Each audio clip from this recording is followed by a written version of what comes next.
Ada seorang soleh dulu dari salafus soleh, dia kebetulan sangat miskin dan keadaan ekonominya pas-pasan. Kemudian ada orang miskin lain ketuk pintu rumahnya, dibukakanlah sama dia. Kemudian ditanya, orang miskin itu sudah mengaku punya anak sekian banyak dan tidak bisa makan, makanan dia pas untuk dia sama anak-anaknya. Kemudian dia katakan kepada istrinya, kasih orang ini, dia lebih butuh daripada kita.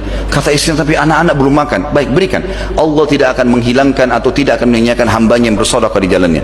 Istrinya pun memberikan, teman-teman. Ini kisah nyata. Maka yang terjadi adalah dia pun setelah makan tamunya atau orang miskin itu pergi, kemudian istrinya bilang, kita pasti kelaparan malam ini. Dia bilang, tidak usah khawatir, akan ada rezekinya Allah datang malam ini. Maka dia pun pakai pakaiannya di malam hari, jam 2 malam kurang lebih sekarang, dia pergi ke masjid dekat rumahnya, lalu kemudian dia sholat tahajud.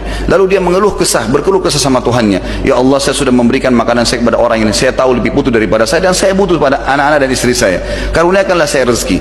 Pada saat itu disebutkan dalam kisah ini, ada seorang amir, seorang raja, kebetulan sudah 1 minggu gelisah, dia merasa ingin taubat kepada Allah. Maka malam itu dia nggak bisa tidur, dia pun keluar dengan tunggangan kudanya sendirian, tidak dikawal dengan pengawal. Dia bilang, supaya saya tahu saya mau kemana, maka saya biarkan kuda ini jalan dan Allah berikan petunjuk. Dia bawa sekantong uang emas, kemudian dia bawa sekantong makanan yang sangat banyak. Kemudian kudanya jalan, dan anehnya kudanya mampir di masjid yang ada orang itu.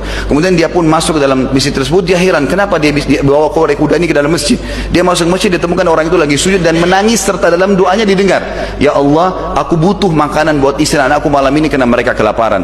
Maka orang ini pun, raja ini pun menunggu dia sampai selesai sholat, lalu ditanya, apa kau memang butuh makanan? Dia bilang, iya, ini harta saya mau sedekahkan sebagai bentuk tobat kepada Allah, ini makanan juga bawa kepada keluargamu, dan kalaupun kau butuh apa-apa setelah hari ini, datang ke istana saya. Maka kata orang soleh tersebut apa? Salaupun saya butuh, saya tidak akan kepada anda, tapi saya akan kepada Allah yang telah mengutus anda datang untuk memenuhi kebutuhan saya.